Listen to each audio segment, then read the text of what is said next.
All Indiana Politics is your premier source for Indiana politics, focusing on issues that matter to you. I still want us to be the best in the Midwest. We can't afford another lockdown. Give the citizens of this country the relief they need. Education in the state of Indiana remains priority number one. In-depth, nonpartisan coverage. We don't know exactly where the economy will be in January. People are worried with good reason. Exclusive interviews with Indiana's political leaders. We have the resources here in the state of Indiana to care for those who are in need. Expert analysis on critical legislation. We need to reform those laws. This recovery is going to take some time. We've got to anticipate that there'll be a budget shortfall. From Wish TV, this is All Indiana Politics Podcast on the All Indiana Podcast Network.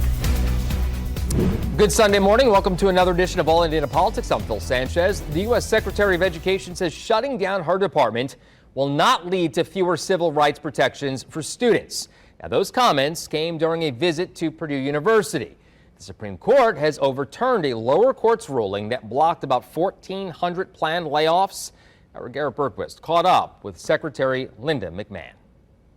Do some of the things that they're doing here at Purdue reflect something the Trump administration is interested in either recommending or possibly even mandating at the national level? Well, let's not talk about mandating so much, but let's talk about certainly the president is very interested and has already been talking about apprenticeships.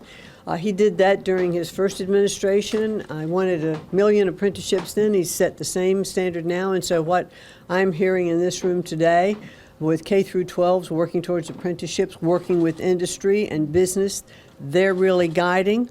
We have parents starting with their children K through 12, and I think that's exactly the right formula to have. Well, the federal government will continue to provide the kind of funding that is already appropriated by Congress under Title I, the IDEA. Those were big considerations, I think, for the community as we talked more and more about returning education to the states.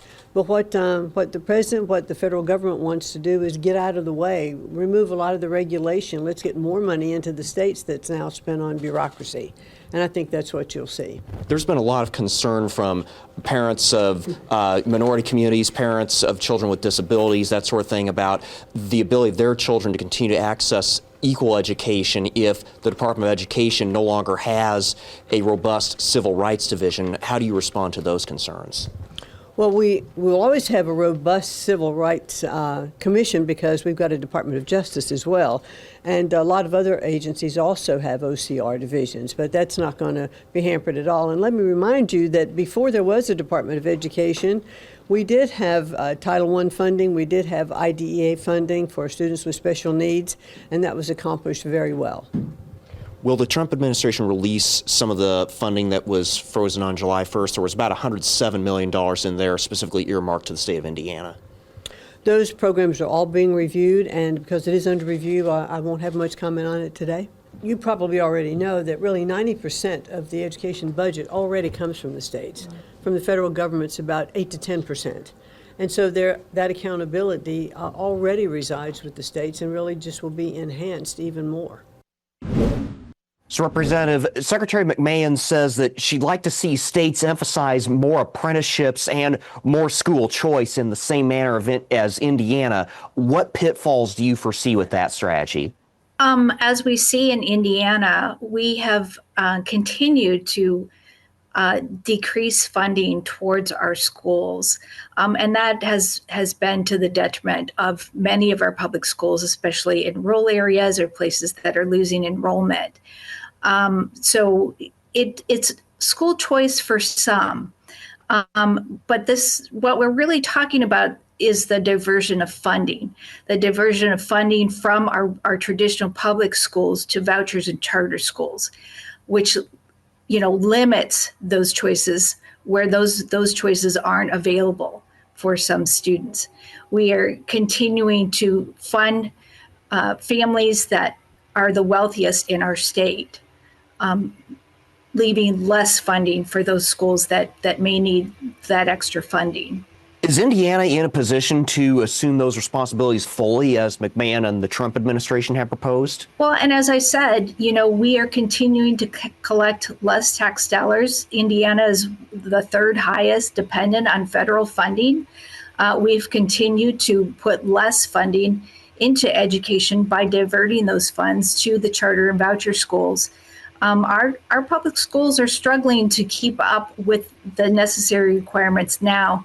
We've put this extra layer that is great for kids that want to go into the trades or directly into a job after high school, but we're limiting those choices and those options for schools that are, with decreased funding. They may not be able to offer the coursework necessary for kids to go on to college. And you believe that, for example, the Employment Plus Honors Seal program, Honors Diploma Seal would pigeonhole a student into a career that might exist right now, but not necessarily in a few years? So the honors would prepare them for college. That would leave options open. If you're doing the employment or enlistment, especially those may pigeonhole those kids where they may get a certificate and work experience that will give them job opportunities right after high school, going right into the workforce. But what about that 5, 10, 20 years down the line? We can't predict what those jobs are and what the skill levels will be needed.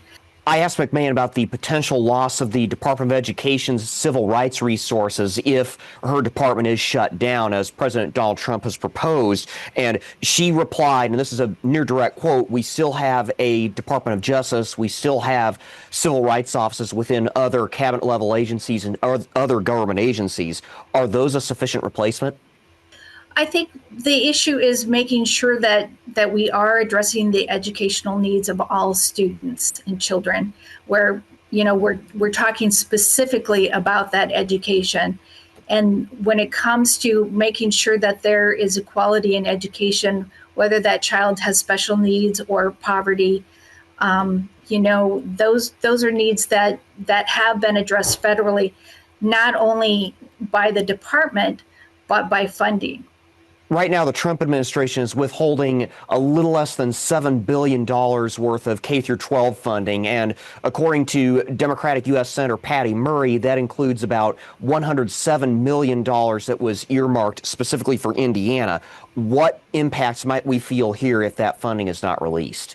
Well, as I said, Indiana has continued to decrease funding for our education and for those traditional public schools, as they're having to ramp up and address the new diploma standards. Are we going to have the curriculums that offer the rigor that they need, whether they choose the honors diploma or one of the other tracks?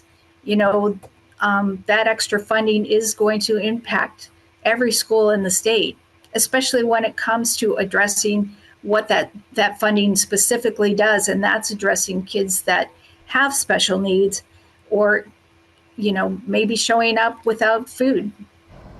All right, coming up, Governor Mike Braun weighs action on violence in Indianapolis. What he says could be next.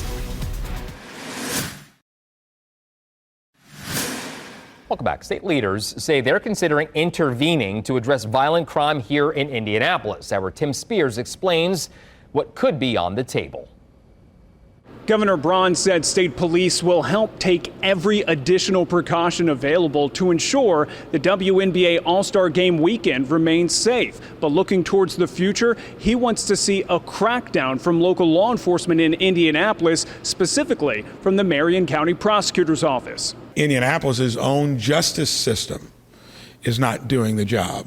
I think the police department is, but the rest of the equation is not being carried out. Following the mass shooting on Independence Day weekend, Governor Mike Braun warned of state intervention to address violent crime in Indianapolis. If they keep having that dereliction of responsibility and duty, and it would force the state and the legislature, my involvement as well, this is just the clarion call that do something different. IMPD already said Indiana State Police would help increase the police presence downtown. Governor Braun, surrounded by ISP leaders, echoed calls from the Fraternal Order of Police, asking Marion County Prosecutor Ryan Mears to seek stronger enforcement of violent crime. Though, when asked, he did not cite any cases where prosecutors failed to enforce the law. Broadly, I think the prosecutor has not taken up cases that the police bring to them. Do you have faith in Marion County Prosecutor Ryan Mears? I do. He's shown that he can be tough on violent crimes in the past. Indianapolis City County Council member Ron Gibson believes it will take more than stricter enforcement. There's a social, economic element here. We're dealing with young folks that may not have the guidance or discipline at home. The prosecutor's office tells News 8 it's working with IMPD to potentially seek stricter enforcement of neglect charges for parents of juvenile offenders as a way to curb youth violence. Governor Braun hinted at possible legislation for the state to increase oversight of county prosecutors. Just start doing something differently from what you've been doing. That's not been working. No one has been charged for shooting the 2 teenagers who died or the 5 others who were injured in that downtown mass shooting. Reporting from the State House, Tim Spears for Wish TV and WishTV.com. Coming up, Indiana's best political team addresses those calls for the state to intervene downtown. All right, welcome back to All Indiana Politics as we welcome in 2 members of Indiana's best political team, Democrat Lindsay Haake and former state senator Republican Jim Merritt. Good to see you both. Thank you so much for being here. Thank you. Now, let's begin with that news about Camp Atterbury, okay? Well, it will serve as a holding site for suspected illegal immigrants. Jim, I'll start with you. The ACLU, as you know, of Indiana, says mass detentions will lead to significant rights abuses. Does this plan raise that risk? I don't know, but that's the question. That it's such a fresh announcement. There was rumors back in May that this was going to happen. I think really the devil's in the details in regards to this. Is Atterbury ready for it? Right. Is the state of Indiana on the hook for some of the financial part of it? Is the size of the base what we need? And I think that there are a lot of questions that are surrounding this. Obviously, those issues you just brought up are there, but as well as processing and in the security of it. And I think you're going to see people in Indiana really ask. We know why, but how and when? And those are 2 questions I don't have the answer to. Lindsay, I'll let you chime in on this, but then I have a follow-up as well. Go ahead. Atterbury obviously is always at the top of the list when looking for a facility that meets the needs of critical either national infrastructure for whatever need we might have. And it's a joint maneuver. It presents an opportunity for a lot of ability there.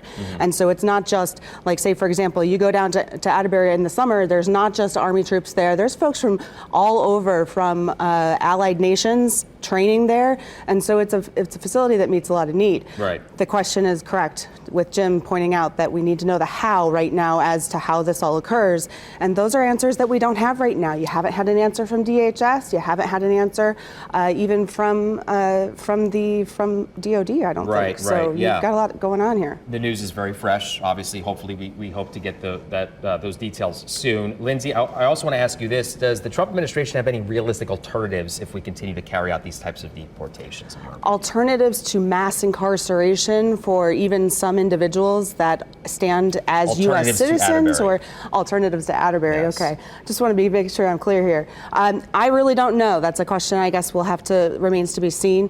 I wouldn't be surprised by anything right now, sadly. The Trump administration has been studying this for 4 years on what they could do, jumping right back in. And here we are 6 months into his administration, and still the bar has been lowered every day. So I guess we'll wait to see. Jim, your thoughts? I think this needs, it goes back to the question of when. Because if they need it right now, as far as I know about Camp Atterbury, it can't happen. There has to be some preparation here. Air Guard has been there. I know people that have been deployed there and assigned there, and it has a specific use. And so it will be really interesting to see how this fleshes out. Is it minutes, or is it January 1st? I think the question is who's going to pay for it? And the federal government is right now looking at every dime, and does this come through a DOD fund? It just depends on who's going to pay for it. I want to get your thoughts, both of you, on whether or not the military is maybe going a little too far in getting involved in local law enforcement. I'll start with you here, Lindsay. Well, I think we've been long on the rhetoric this week, especially with even local state involvement with local issues here in the Circle City specifically. That goes to your next question, I'm sure. But yeah, I mean, you've got a lot of layers of government here. You've got a lot of interested organizations too weighing in on this. There are billboards right now holding Sheriff Forstall accountable for his decisions to work closely with ICE on however that's being worked out. I don't want to speak out of turn here, but these are complicated issues that really present the question of layers of government and how we deal with those separations of powers, and whether that's going to be observed in traditional avenues that we've seen that are coordinated with observant law, or if it's not. Well, I guess, again, we have to just wait and see. Jim, your thoughts on that? Military going a little too far, overstepping their bounds? You know, the people I talk to in Indianapolis and Carmel and central Indiana, and really the people that I come into touch with are afraid. There's a lot of fear going on out there regarding guns, about gangs, about moving young adults around downtown, and a lot of people don't want to be downtown at midnight, and that is just shameful because, as Lindsay's pointed out to me many times, it's a relatively safe city, but we've had some disasters with murders, and so it.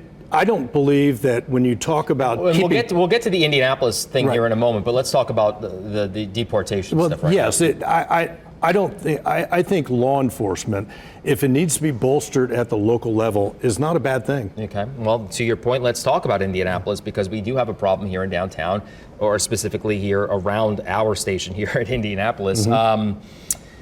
So we've covered this extensively. State government now trying to step into Indianapolis. Lindsay, and I'll go to you on this one. Has the city maybe put too much of an emphasis on programs rather than enforcement, and therefore now it needs that help from the state? I think it's no secret that enforcement is lacking right now. Even IMPD has admitted that their staffing is down. They need to have more staff. They know that. They're recruiting the best way they can. I'll tell you also, though, at the same time, violence reduction from those programs have worked. Those violence reduction programs have resulted in a 24% lower homicide rate here in the city, and that is critical to remember in this conversation. We have a lot of events in the past week and a half this month that led to some very disastrous. I mean, we had 5 kids charged with after a result of the July 4th. We had 2 kids killed during that. I mean, that brings a lot of attention. And so as we talk about that, it's important to remember what the facts are and that these violence reduction programs are working. I think I think both help, right? I mean, whatever helps. Both end, right. How realistic, though, Jim, is it to have the state government get involved this much to try to keep things safe? Well, let's shift back to 2020 and the riots in May of 2020. And if the Governor Holcomb had shut down opportunities to deface the State House, to deface the War Memorial, to have access to Monument Circle, I don't think those riots would have happened as great as they did. I truly believe that if the media and people went towards the Circle because it was a place, it was a sore point, and if the governor can play a role in keeping us safe, I think it's a good thing. And those are investments. Governor Braun had that press conference, has had this proposal or this scolding of Joe Hogsett because we, the state of Indiana, have incredible risk and investment in downtown Indianapolis. And with everything going on with the Black Expo and the WNBA All-Star Game, we are in front of the world here, and it's got to be safe. People have to feel safe. Lindsay, the likelihood of possible legislation come this next session? I hope there's legislation. Absolutely. We always can seek legislative answers to improve our cities, to improve our towns. But I'll also remind folks, we just had a really, really bad budget for folks who are in need in this community. You've increased hunger. You have increased or you've decreased access to health care. You've raised utility rates. You've put all of this in front of people, and you still expect folks not to turn to a life of crime. And all of those economic conditions contribute to those factors. Close us out here, Jim. 10 seconds. Legislation? I don't know about that, but it would be wonderful if Indianapolis and Indiana would work together, because Indianapolis represents 35% of the general fund to Save Indiana, and if Indianapolis, which is the cowbell, it's the hub of everything. If Indianapolis slides, the state of Indiana slides. Yeah. Agreed. Good to see you both. Thank you so much. Thank you. Thank you. Lindsay, happy birthday, by the way. Thank you so much. Birthday weekend. Thank Good you. stuff. Always good to see you. Thank you. And we will be right back. Thank you for joining us for All Indiana Politics this week. We'll be back here next Sunday morning at 9:30. And be sure to check out the All Indiana Politics podcast online at wishtv.com. Have a great rest of your weekend. You can always find us on wishtv.com. Have a great weekend. From Wish TV, this is All Indiana Politics Podcast on the All Indiana Podcast Network. Watch All Indiana Politics live Sunday mornings at 9:30 on Wish TV and at wishtv.com. Subscribe to this podcast and listen weekly here on the All Indiana Podcast Network. And be sure to discover even more great podcasts at allindianapodcastnetwork.com.